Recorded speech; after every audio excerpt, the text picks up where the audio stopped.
Atención, torre. Aquí vuelo 3142. Permiso para despegar. Espere 3142. No pueden despegar todavía, tenemos otro avión. Llegando. Después son ustedes.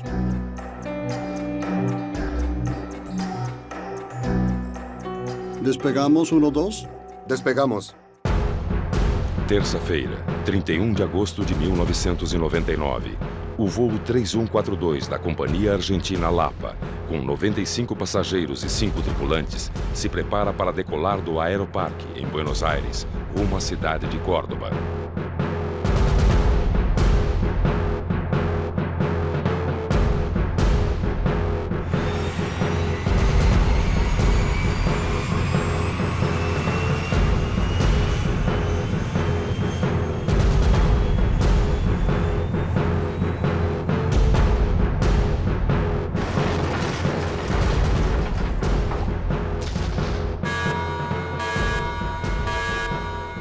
No momento em que o alarme sonoro e luminoso do quartel foi ativado, procuramos a torre de controle para saber o que estava acontecendo.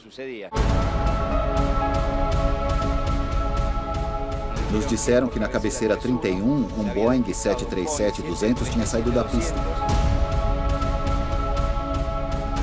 Naquela noite, o bombeiro Carlos Telha estava de plantão na base do Aeroparque. Saíram entre 15 e 18 bombeiros, depois vieram como apoio mais 20 a 30 bombeiros. Só 2 bombeiros, que eram os motoristas, combatiam o incêndio, e o resto da equipe se encarregava das tarefas de salvamento. A perda de combustível no motor quente e o gás expelido pela ruptura de uma estação no local causam um incêndio e a destruição total da aeronave. O que mais me impressionou foram as pessoas presas no nariz do avião. Ao redor de 15, 20 pessoas que estavam presas entre os pedaços da fuselagem. Eles nos agarravam pelas calças e diziam: "Por favor, me tira daqui, estamos queimando." O avião da Lapa saiu da pista e atravessou uma avenida fora do perímetro do aeroporto. Antes de parar em uma área de terraplanagem, colidiu contra 2 automóveis e uma estação de gás. Quando o avião bateu contra a terraplanagem, em pouco tempo a cabine começou a se incendiar. A situação era bastante difícil. E eu finalmente consegui sair por um buraco na fuselagem do avião que não tinha mais trem de aterrissagem. Acho que eu e outras pessoas saímos por ali. Era como uma onda de mar que subia e descia, subia e descia. E a temperatura era muito intensa. E os gritos. E tinha pessoas lá fora que eu via que rolavam no chão para apagar as chamas sobre elas. Até o momento em que vi que o fogo baixou. Quando estava baixando, cobri meu rosto com as mãos, porque a gente cobre instintivamente os olhos e pulei.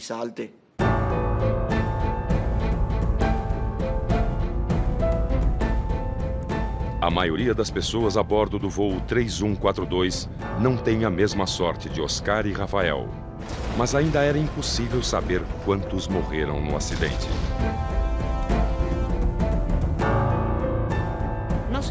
Não sabia quantos mortos tinha. Eram muitas ambulâncias, bombeiros. Ainda dava para ver o fogo.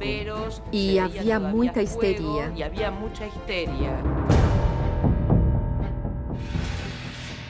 Milhares de pessoas acompanham as notícias pelos telejornais e alguns se dão conta de que a tragédia também os tinha atingido. Eu cheguei em casa, liguei a televisão à noite e via em todos os jornais uma grande massa de fogo. Parecia que tinha ocorrido uma grande tragédia aérea. Já há alguns anticipos acerca de lo que podem haver sido as causas A minha irmã me telefonou e avisou que achava que nosso pai estava naquele voo. E então o nosso desespero foi tentar ligar para o celular dele. E foi assim durante toda a noite, tentando me comunicar com ele depois do que vimos na televisão. Durante toda a noite, tentando saber se ele estava vivo ou não. Vi a notícia pela TV. Quando vi a magnitude do acidente, do incêndio, imediatamente desci, tomei um táxi e tentei chegar ao aeroparque. O coronel Néstor Pelissa foi designado pela GEAC, a Junta de Investigações de Acidentes da Aviação Civil, para comandar a investigação. Ao chegar no local do acidente, já encontra outros membros da junta. E já tinha nesse momento 8 pessoas da junta. A junta de acidentes tem um plano de acionamento, mas antes que executasse esse plano, como o acidente aconteceu no aeroparque, as equipes de televisão chegaram bem rápido. Muitos já estavam sabendo e por isso chegamos lá antes de sermos chamados pela junta.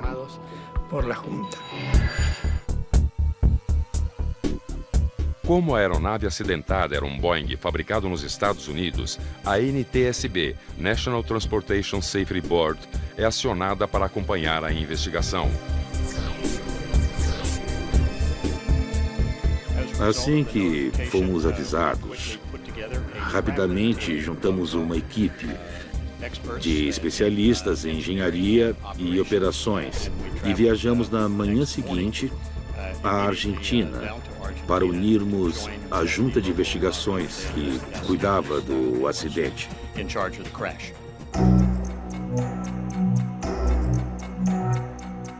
No dia seguinte, a imprensa confirma: a queda do avião da Lapa, segundos após decolar do aeroparque, matou 65 pessoas. 2 em solo, 60 passageiros e 3 tripulantes. Entre eles, comandante e copiloto. Eu cobri a história desde o início, vendo o desespero dos familiares que queriam algum tipo de informação sobre os passageiros.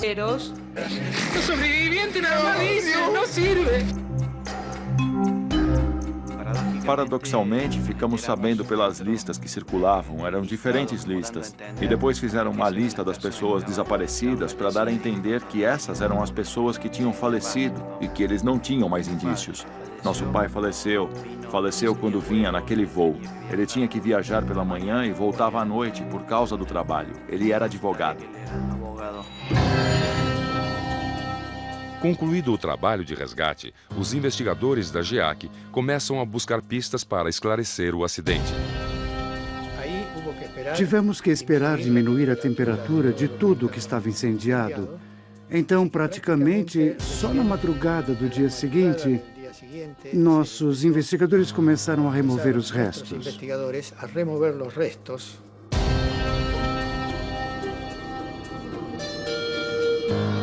O que se procura primeiro são as caixas pretas, os gravadores de dados de voo e de voz. Localizadas no dia seguinte ao acidente, as caixas pretas são colocadas sob custódia da Justiça Argentina. As caixas pretas foram levadas e guardadas às 7 chaves pela Justiça Argentina. Então, não pudemos começar imediatamente a transcrever o conteúdo delas. Essa companhia aérea Lapa era de baixo custo e nova no mercado. E havia interesses conflitantes por parte das aerolíneas argentinas e dos sindicatos que podiam estar envolvidos. E também questões sobre a capacidade de uma linha aérea iniciante e a qualificação dos funcionários dessa linha aérea de baixo custo. Todos esses fatores estavam ali em conflito quando nós assumimos a investigação com o governo da Argentina. Enquanto as questões legais envolvendo as caixas pretas eram resolvidas, os investigadores trabalham com os elementos que já têm em mãos. Neste caso, podíamos considerar que tinha ocorrido uma falha no motor, o que impediu a decolagem. Ou considerar também que o avião não estava configurado para a decolagem, especialmente a parte dos flaps. Atención, torre. Aquí vuelo 3142. Permiso para despegar. Espere 3142. No pueden despegar todavía, tenemos otro avión llegando. Después son ustedes, ¿ok?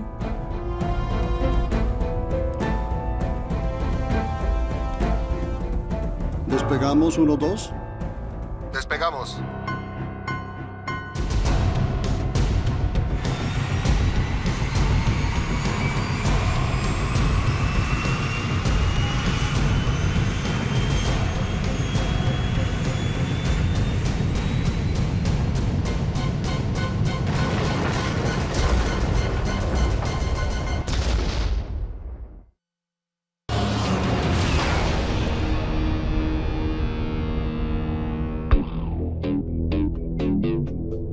Cinco dias após o acidente, as caixas pretas são liberadas pela Justiça Argentina e enviadas para os laboratórios da NTSB, nos Estados Unidos.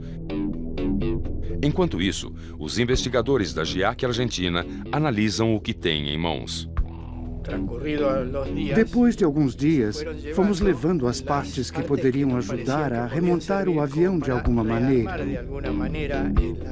colocando essas partes nas posições em que elas ficavam no avião, os motores e tudo mais.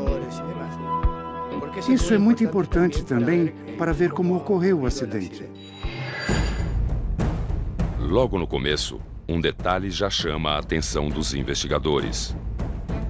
Fomos encontrando aos poucos os comandos de flaps que nos indicariam a posição dos mesmos. Localizados nas asas e responsáveis pela sustentação do avião, os flaps são fundamentais no momento da decolagem. Todos estavam na posição para cima, o extremo dos flaps para cima. Isso já nos deu uma ideia do que poderia ser uma das principais causas. Os dados do avião também são minuciosamente checados pela equipe da Junta de Investigação. O Boeing 737-200, construído em 1970, foi comprado pela companhia argentina Lapa em 1996. Uma aeronave com quase 30 anos de idade. O avião estava em boas condições, apesar dos muitos anos de uso.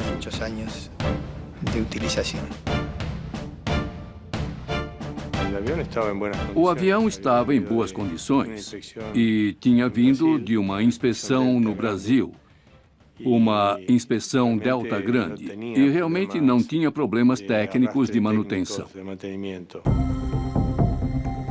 O piloto Alejandro Camelo faz parte do Comitê de Investigação de Acidentes da Associação de Pilotos de Linhas Aéreas da Argentina. Ele participou de uma investigação extraoficial, paralela à da GIAC. Sempre que acontecia um acidente de linha aérea, regular ou não regular, e havia interesse em acompanhar o caso, esse comitê fazia uma investigação paralela à da Junta de Investigação de Acidentes. Além das duas investigações paralelas, o acidente do Lapa traz ainda outro elemento intrigante: relatórios feitos por um ex-piloto da empresa.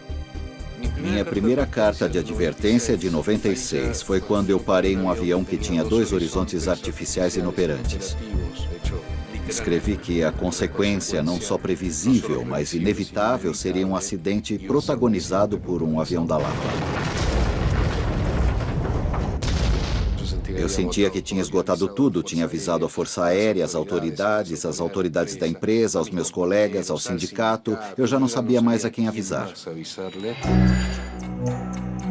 Em setembro de 1997, 2 anos antes do acidente, Henrique Pinheiro é ouvido pelo jornal The New York Times. Na reportagem, ele alerta sobre graves problemas na aviação argentina. Não houve muita repercussão, provavelmente porque os donos da Lapa tinham bons contatos na mídia para evitar que, mesmo tendo sido publicada no New York Times, não tivesse muita repercussão na Argentina. 3 meses antes do acidente, Henrique Pinheiro deixa a empresa Lapa e formaliza numa carta de demissão todas as denúncias. Os principais pontos foram a indicação de 215 alertas que eu tinha levantado em 3 meses. Classifiquei as respostas. Nenhuma, exceto uma, foi reparada. É como levar um carro ao mecânico com 215 coisas para resolver e ele responde verificado. Falei das 3 vezes que abortaram a decolagem em 15 dias. Não pode ocorrer 3 casos desses em 15 dias em uma companhia que tem 2 aviões turbohélices. Algo está mal. Nunca tomamos conhecimento da carta. Soubemos que a carta existia pelo que começou a sair nos jornais. A gente soube desta carta pela imprensa só depois do acidente. Foi uma surpresa. Mas para os investigadores da Associação de Pilotos, a carta enviada por Henrique Pinheiro é relevante. Foi usada como detonador de que o sistema estava tolerante a situações que atentavam contra a segurança. Apesar das denúncias contidas na carta do ex-piloto, as investigações iniciais da GIAC se concentram unicamente nos registros oficiais. A manutenção do avião é controlada pela Direção Nacional de Aeronavegabilidade, que tem inspetores que são engenheiros que controlam a empresa. Independentemente disso, o fato de ter estado em uma oficina no exterior e não ter sofrido nenhuma influência daqui, e que tenham devolvido o avião em condições de continuar em operação, nos dava a garantia de que o avião estava em condições. Mas quando as investigações chegam aos registros da companhia sobre o histórico do comandante do voo, encontram falhas graves em seu treinamento. Os pilotos cometeram uma série de falhas nos exercícios do simulador, que em alguns casos se repetiam. No caso do comandante, muitas falhas no sentido de não existir comunicação com a tripulação. Mas o liberaram para voar. E era a história de uma morte anunciada. Era só esperar pela oportunidade e ela, lamentavelmente, aconteceu.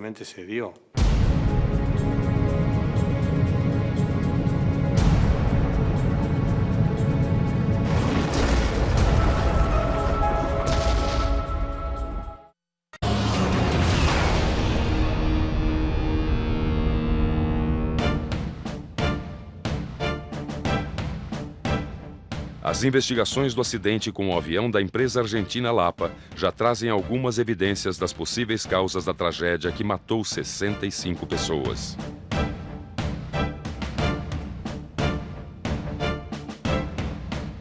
Os registros da companhia indicam que o comandante Weigel havia sido reprovado em vários testes no simulador.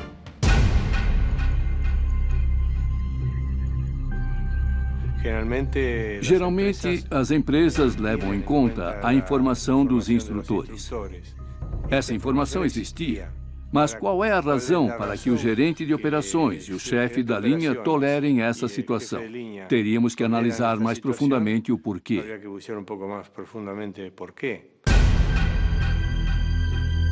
O comandante Gustavo Weigel, 45 anos, tinha 6.500 horas de voo. E o copiloto, Luiz Echeverri, tinha 31 anos de idade e mais de 3.000 horas de voo. Take off, truce set. Speed alive.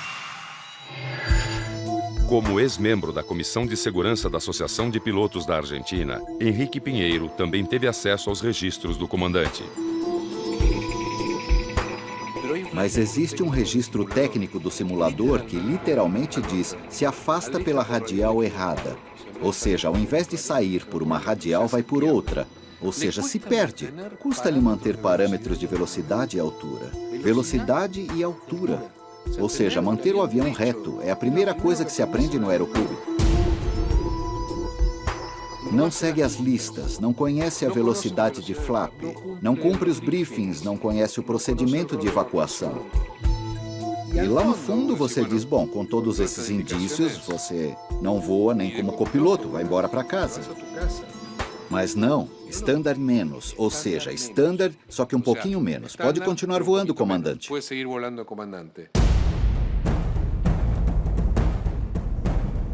Mas para os investigadores da GIAC, os instrutores que avaliavam o comandante podem ter sido influenciados por sua personalidade.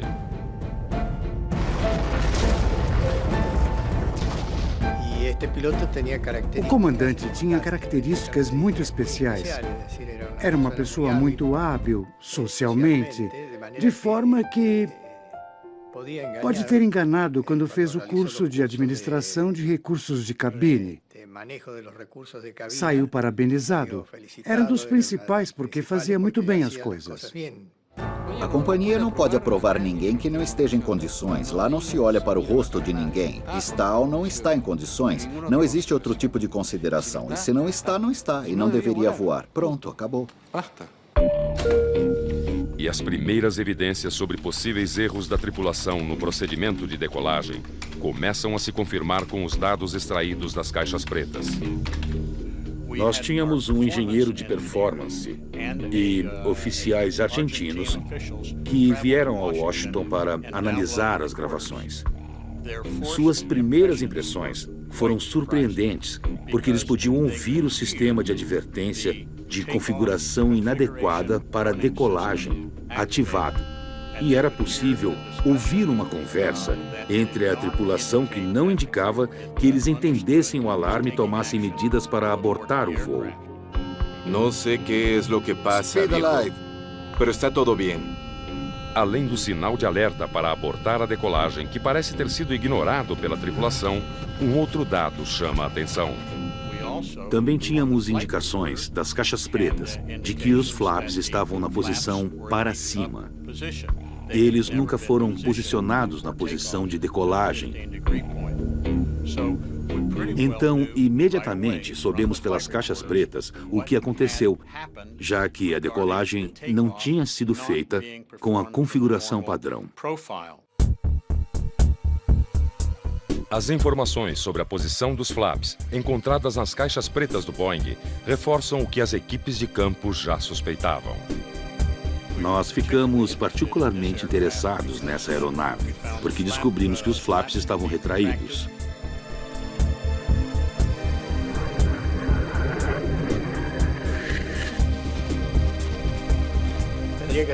Teria que ser um aeródromo de pista longa para o comandante decidir decolar sem flaps. Mas mesmo assim, normalmente se usam flaps. Tanto é assim que na lista de controle de procedimentos está indicado flaps. E isso porque, de alguma forma, eles têm que ser acionados para poder ter mais sustentação na decolagem. Flaps são dispositivos hipersustentadores que consistem de abas ou superfícies articuladas existentes na parte posterior das asas de um avião. Quando baixados, aumentam a sustentação da aeronave. Quanto menos flaps você coloca, mais pista você precisa e mais gradiente de subida você tem. Se você estiver em uma montanha, coloca flap 1. Ou seja, você usa muita pista, mas depois você sai. Neste caso, normalmente no aeroparque, decolamos com flap 5.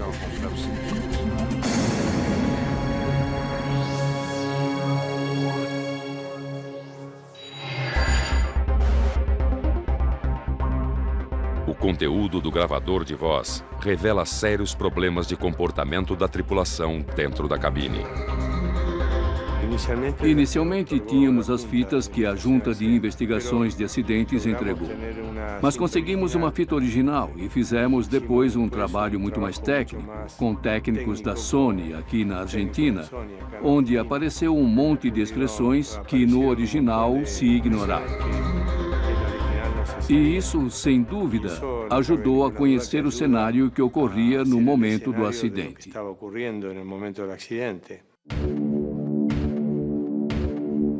E os detalhes das conversas registradas no gravador de voz eram cada vez mais surpreendentes. Hay uno soltero, ¿qué? ¿Te interesa? Oh, sí. Ah, pero no me dijiste cuál es ese. Pero no lo conocen. Oh. No es de acá. Nada que ver. Ah.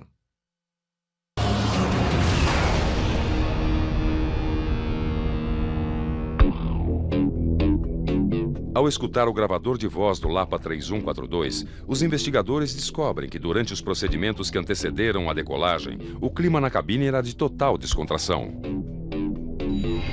Buenas noches. Hola. ¿Qué tal? Buenas noches. ¿Hay un soltero que te interesa? Ah, sí.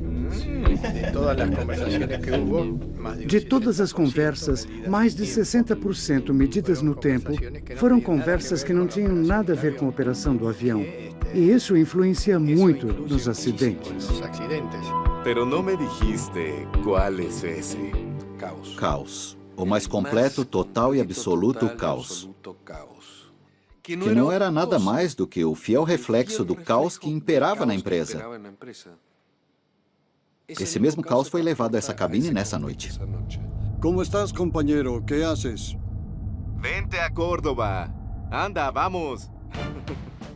Se você promove gente que não está em condições de ser promovida, a conduta operacional será isso. Se sua cultura operacional é voar sem seguir as normas, seus pilotos vão gerar o caos que foi gerado naquela noite na cabine. Evidentemente que começou a se ver isso como um fator causal contribuinte ao acidente. A cabine tem que ser, e existe uma denominação estéril, no sentido de que não se deve falar outra coisa que não seja sobre a operação do avião, ou pelo menos muito pouco que não seja sobre a operação do avião. Ah, bueno, te estaba contando que volé com Vargas. E nesse caso era totalmente o oposto. Bom, apesar de ter investigado tantos acidentes, a impressão é horrível. Pensamos que poderia ser um de nós nessa situação. E a verdade é que nunca gostei de julgar pelo que ouvi. Porque um acidente é um erro do sistema.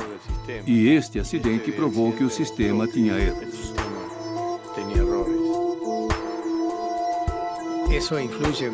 Isso influencia muito nos acidentes.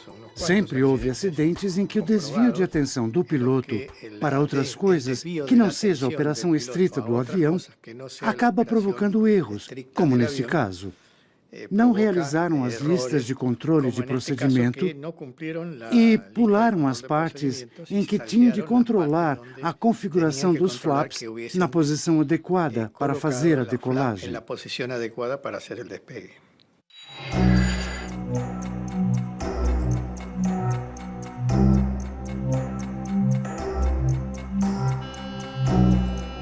O fato da tripulação ter ignorado o alarme que soava na cabine no momento da decolagem também causa estarrecimento entre os investigadores. Quando nossa equipe em Washington ouviu as gravações da cabine, eles puderam escutar o som do alarme de decolagem e também perceberam que a tripulação não agiu no sentido de abortar a decolagem. Ao contrário, eles estavam confusos e tomaram a decisão de continuar com a decolagem logo depois que o alarme tinha disparado. No sé qué es lo que pasa, viejo. Speed alive. Pero está todo bien. A decisão da tripulação de ignorar o alarme é muito surpreendente e quase que sem explicação. B1. Rotate. Eles certamente sabiam que esse sistema operava na aeronave e o fato de não terem agido é quase inconcebível. Tratava-se simplesmente de um ser humano que não reage ao seu conhecimento e ao seu treinamento.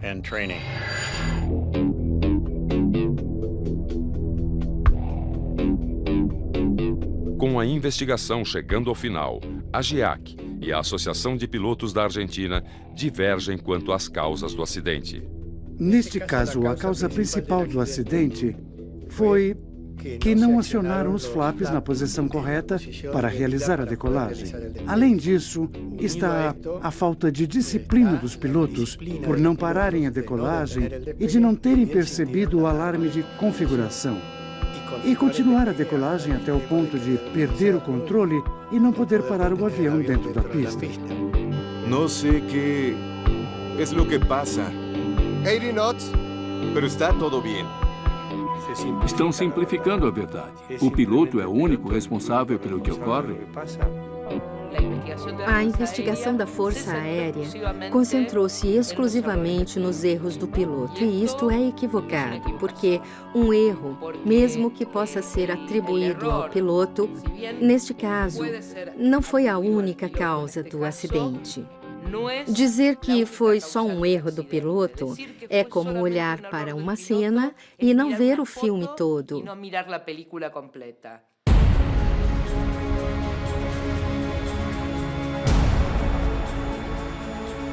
Apesar das divergências, os investigadores da GIAC e da Associação de Pilotos precisam descobrir por que a tripulação do Lapa 3142 ignorou os alarmes da cabine.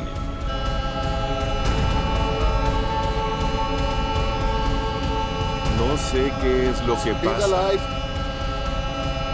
Pero está todo bien.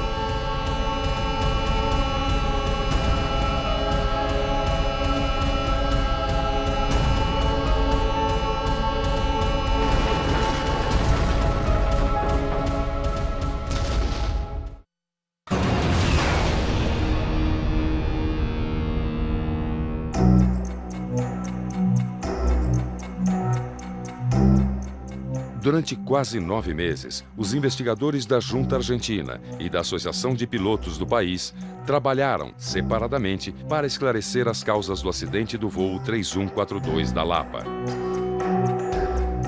Para a GIAC, a conduta inapropriada da tripulação é a principal causa. Mas ainda não está claro por que os pilotos ignoraram o alarme de cabine e não abortaram a decolagem. Não sei qué es lo que pasa, viejo. Speed alive. 80 knots. Pero está todo bien. Rotate. O piloto, durante a decolagem, disse várias vezes: não sei o que está acontecendo, mas está tudo bem.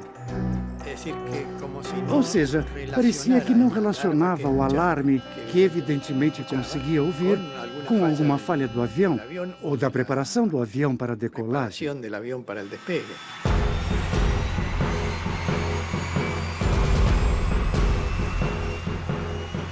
O que pode estar tão alterado na cultura de uma empresa ao ponto de que a contenção externa que funcionava naquela noite fosse ignorada pelos tripulantes?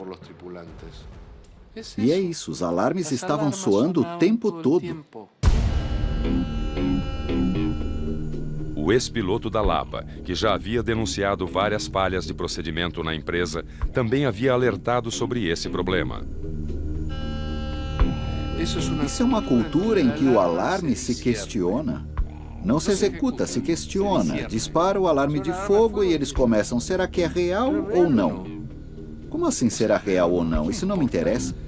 Não sei qué es lo que pasa, viejo. Speed alive. Pero está todo bien.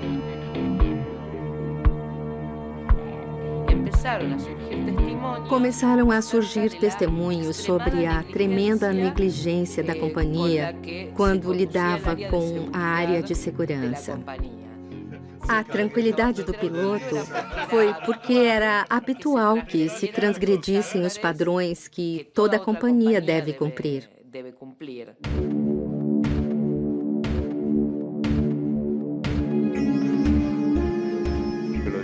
Dissemos isso no informe, que se o comandante estivesse vivo, certamente seria processado.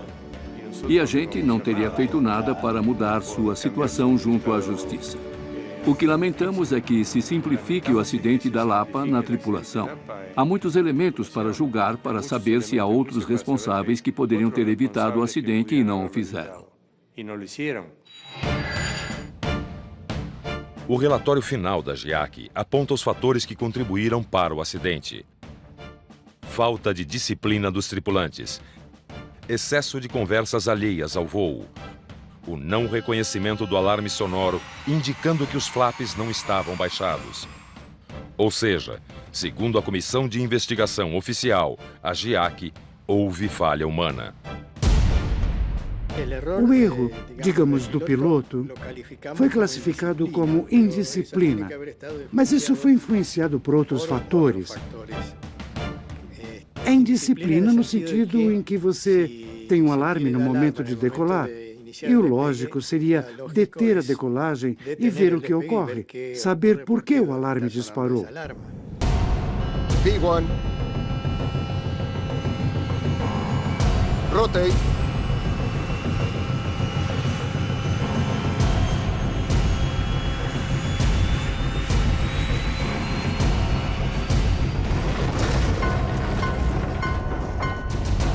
Para a Associação de Pilotos, o relatório final da GIAC Argentina não aponta a cadeia de eventos que provocou o acidente.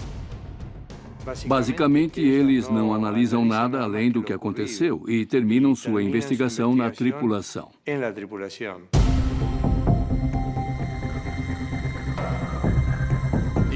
O principal fator que contribuiu para que ocorresse o acidente é provavelmente a falta de prática de gerenciamento da companhia. Ela simplesmente não tinha um padrão de qualidade elevado. E o governo da Argentina, não estando por dentro das operações dessas novas companhias de baixo custo, não exigiu um desempenho mais elevado, algo que é esperado pelo público que viaja. Mais de uma década após o acidente, o que mudou na aviação argentina?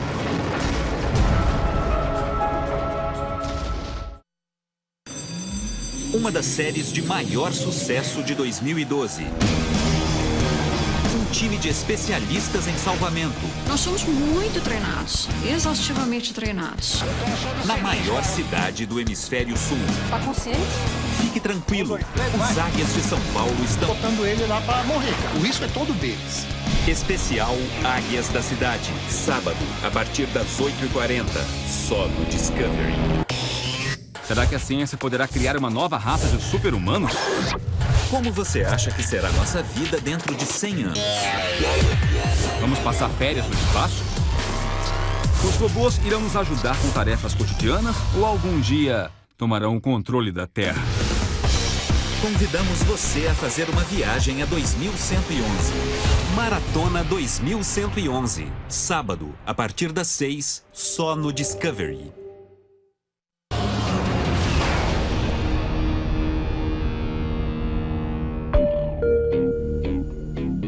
Em 2003, 4 anos após o acidente que matou 65 pessoas, a empresa argentina Lapa pediu falência e fechou as portas.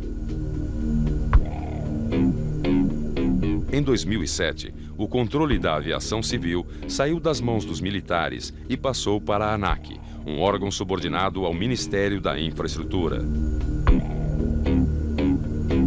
Mudanças como esta tornaram a aviação civil na Argentina mais segura?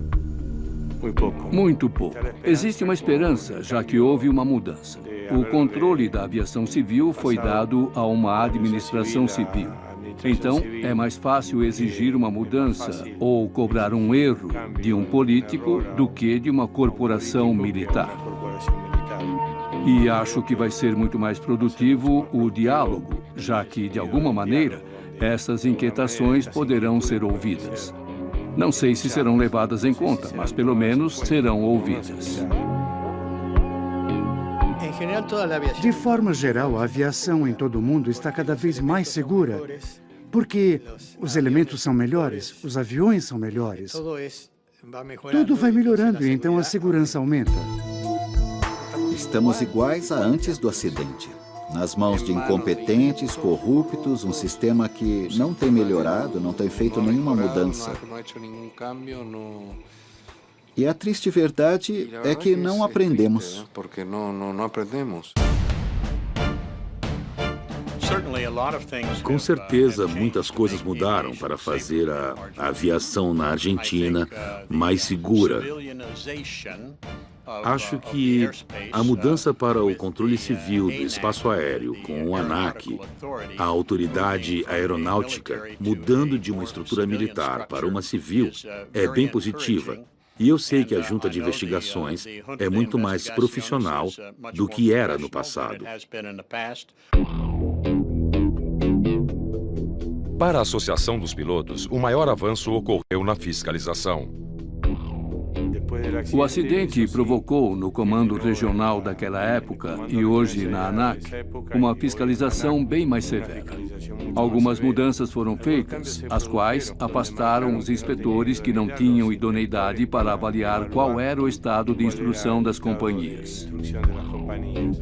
E hoje, os inspetores são ex-pilotos que voaram nesses aviões, estão treinados em simuladores e, portanto, têm idoneidade para poder observar se uma pessoa está em condições, se tem habilidade requerida para o cargo que vão delegar a ele.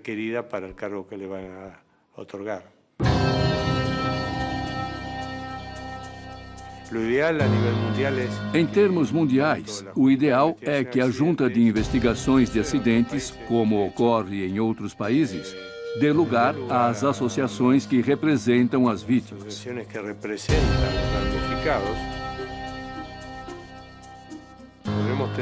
Podemos ter diferença de opinião, mas acho que o ideal é que se trabalhe em conjunto. No caso do voo 3142, uma ação movida pelos familiares das vítimas contra a empresa Lapa exigiu novas investigações por parte da Justiça Civil e levou ao banco dos réus os donos da empresa.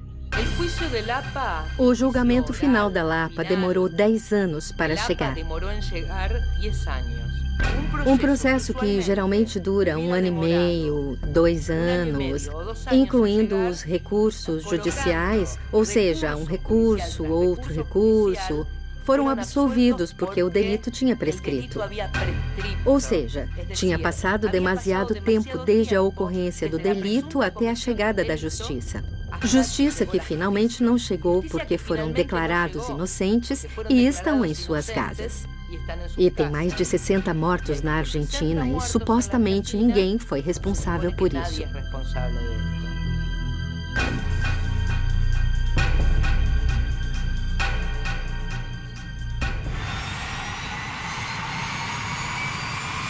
Doze anos após o acidente do voo 3142, os sobreviventes não esquecem a noite de 31 de agosto de 1999. Os danos que tive foram queimaduras em quase 40% do meu corpo. Podemos dizer que tive uma longa estadia no hospital. Estive mais de 3 meses no hospital e depois muitos meses de recuperação.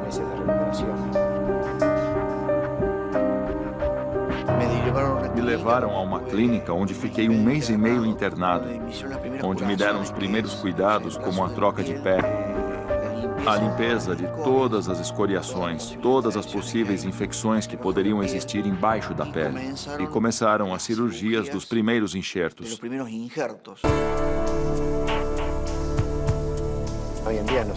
Hoje em dia, subir em um avião é muito complicado. Para algumas coisas, se torna muito difícil. Então, a primeira vez foi duro, mas acabei subindo. E quando tenho que escolher uma linha aérea, tento pegar a que esteja melhor conceituada no mercado. Embora ache que nenhuma seja 100% segura, voltei a voar e tenho feito isso várias vezes. E digamos que consegui superar essa barreira.